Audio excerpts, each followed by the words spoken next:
এটি আশার বার্তা এসেছে দীর্ঘদিনের অপেক্ষায় থাকা লক্ষ লক্ষ সরকারি কর্মচারীর জন্য। নবম জাতীয় বেতন স্কেল বাতিল হয়নি, স্থগিত হয়নি, বরং একটি সুনির্দিষ্ট পরিকল্পনার অংশ হয়ে উঠেছে। সেই পরিকল্পনার নাম নির্বাচন পরবর্তী বাস্তবায়ন।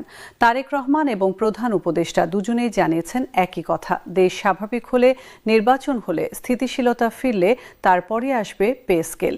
এই ঘোষণা কারো জন্য আশার আলো, কারো জন্য আরেকটি অপেক্ষার বার্তা। ঢাকার মিরপুরে বাসা ভাড়া করে থাকেন সাজ্জাদ হোসেন, একজন সরকারি অফিসের সহকারী। 15 বছরের চাকরি জীবন, 10ম গ্রেডের কর্মচারী, মাসিক বেতন 40,000 টাকা, স্ত্রী, 2 সন্তান নিয়ে 4 জনের পরিবার। তিনি বলেন, গত 6 মাস ধরে শুনছি পে স্কেল আসছে, কখনো বলে এই মাসে, কখনো বলে পরের মাসে, কিন্তু আসে না।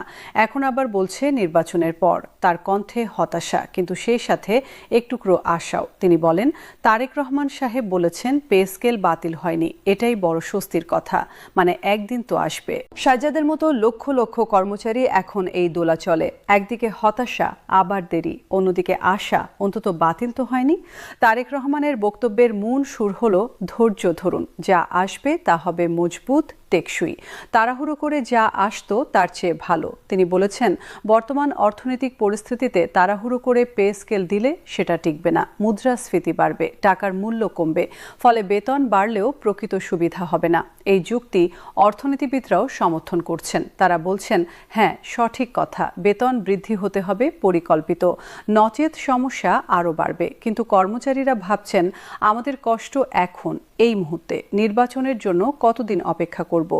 চট্টগ্রামে থাকেন রহিমা বেগম, একজন সরকারি স্কুলের শিক্ষক, 9ম গ্রেডের কর্মচারী, মাসিক বেতন 35,000 টাকা, বিধবা, একাই সংসার চালন, 2 সন্তানকে পড়াচ্ছেন। তিনি বলেন, আমার বেতন দিয়ে মাস চলে না, বাসা ভাড়া দিতে হয়, বাজার করতে হয়, ছেলেমেয়ের স্কুলের খরচ দিতে হয়, মাসের মাঝামাঝি টাকা শেষ হয়ে যায়।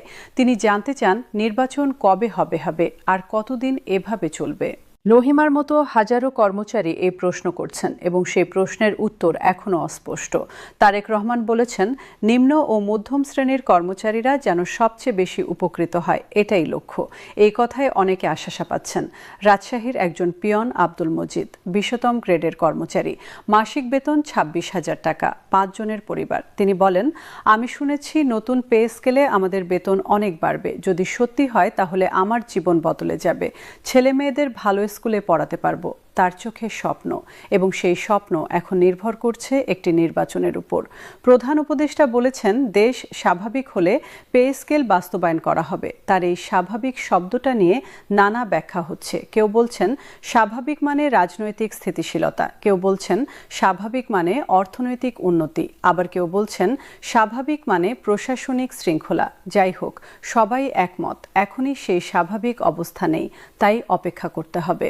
সিলেটে থাকেন নাসরিন আক্তার, একজন সরকারি হাসপাতালের নার্স, 12 গ্রেডের কর্মচারী, মাসিক বেতন 30,000 টাকা। তিনি বলেন, আমরা সারাদিন রোগীদের সেবা করি, কিন্তু নিজেদের সংসার চালাতে হিমশিম খেতে হয়। পে স্কেল যদি সত্যি আসে তাহলে আমাদের একটু স্বস্তি হবে। তিনি আরও বলেন, তবে কবে আসবে সেটাই প্রশ্ন। নির্বাচন তো হতে আরও কয়েক মাস লাগবে, তারপর সরকার গঠন, তারপর পে স্কেল, মানে আরও 1 বছর। এই প্রশ্ন অনেকের মনে, এবং এই প্রশ্নের উত্তর দিতে হবে সরকারকে। তারেক রহমান বলেছেন, এটা কোনো নির্বাচনী প্রতিশ্রুতি নয়, এটা একটা রোড ম্যাপ। তার এই কথায় কিছুটা আস্থা তৈরি হয়েছে, কারণ নির্বাচনী প্রতিশ্রুতি মানে হয়তো হবে, হয়তো হবে না, কিন্তু রোড ম্যাপ মানে একটা সুনির্দিষ্ট পরিকল্পনা যা বাস্তবায়িত হবে। খুলনায় থাকেন ফারুক আহমেদ, একজন সরকারি কলেজের শিক্ষক, 8ম গ্রেডের কর্মচারী, মাসিক বেতন 50,000 টাকা। তিনি বলেন, আমি তারেক রহমান সাহেবের কথায় আস্থা রাখছি।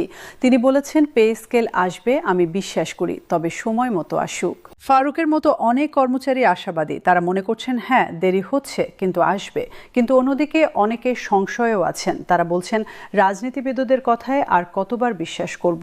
বরিশালে থাকেন হামিদা খাতুন, 50 বছর বয়স, একজন সরকারি অফিসের ক্লার্ক, 14 গ্রেডের কর্মচারী, মাসিক বেতন 28,000 টাকা। তিনি বলেন, আমার আর মাত্র 10 বছর চাকরি বাকি, এর মধ্যে যদি পে স্কেল না আসে তাহলে আমার কপালে কিছু নেই। তার কণ্ঠে উদ্বেগ, এবং সেই উদ্বেগ অমূলক নয়, কারণ যদি নির্বাচনে আরও 1 বছর লাগে, তারপর বাস্তবায়নে আরও 6 মাস, তাহলে মোট দেরি হবে প্রায় 2 বছর। 2 বছর অপেক্ষা, এটা কি যুক্তিসঙ্গত? তারেক রহমান এবং প্রধান উপদেষ্টা বলছেন, হ্যাঁ যুক্তিসঙ্গত, কারণ যা আসবে তা হবে ভালো, টেকসই। কিন্তু কর্মচারীরা ভাবছেন, এই 2 বছরে আমরা কিভাবে চলব?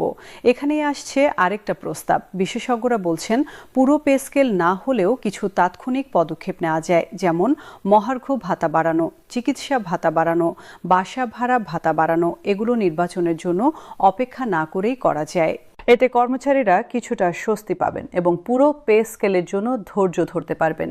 কিন্তু এই প্রস্তাব সরকার বিবেচনা করবে কিনা সেটাই এখন দেখার বিষয়।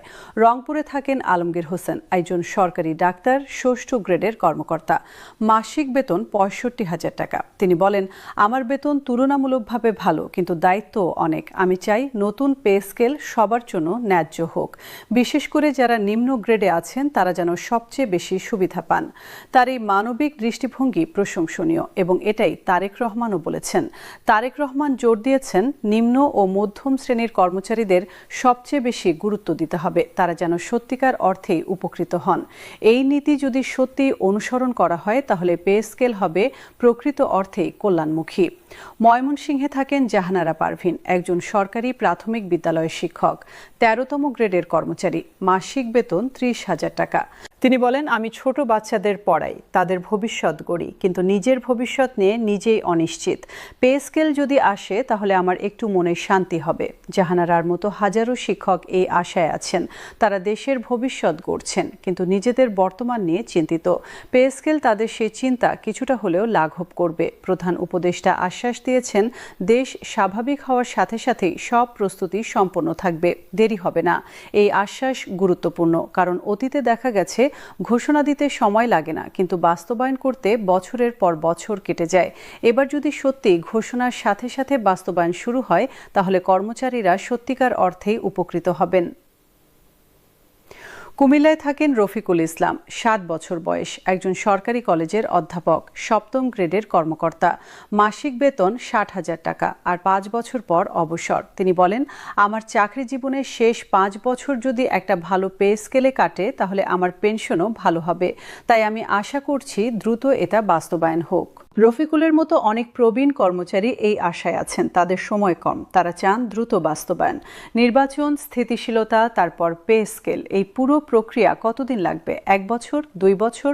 উত্তর এখনো অনিশ্চিত, কিন্তু একটা বিষয় নিশ্চিত, পে স্কেল আসবে। তারেক রহমান এবং প্রধান উপদেষ্টা দুজনেই সেই আশ্বাস দিয়েছেন। এখন কর্মচারীদের কাজ হলো অপেক্ষা করা, ধৈর্য ধরা এবং আশা রাখা, কারণ যে স্বপ্ন তারা দেখছেন সেই স্বপ্ন পূরণের দিন আসবে, হয়তো একটু দেরিতে, কিন্তু আসবে। এবং যখন আসবে, তখন সাজ্জাদ, রহিমা, আব্দুল মজিদ, নাসরিন, ফারুক, হামিদা, আলমগীর, জাহানারা, রফিকুল, এই সবার মুখে হাসি ফুটবে। তাদের জীবনে আসবে পরিবর্তন। ছোট্ট পরিবর্তন হতে পারে, কিন্তু তাদের জীবনে সেই পরিবর্তন বিশাল। নবম জাতীয় পে স্কেল এখন শুধু একটা নীতি নয়, এটা লক্ষ লক্ষ মানুষের স্বপ্ন, আশা, ভবিষ্যৎ, এবং সেই স্বপ্ন পূরণ হবে নির্বাচনের পর, দেশ স্বাভাবিক হওয়ার পর। ধন্যবাদ সবাইকে।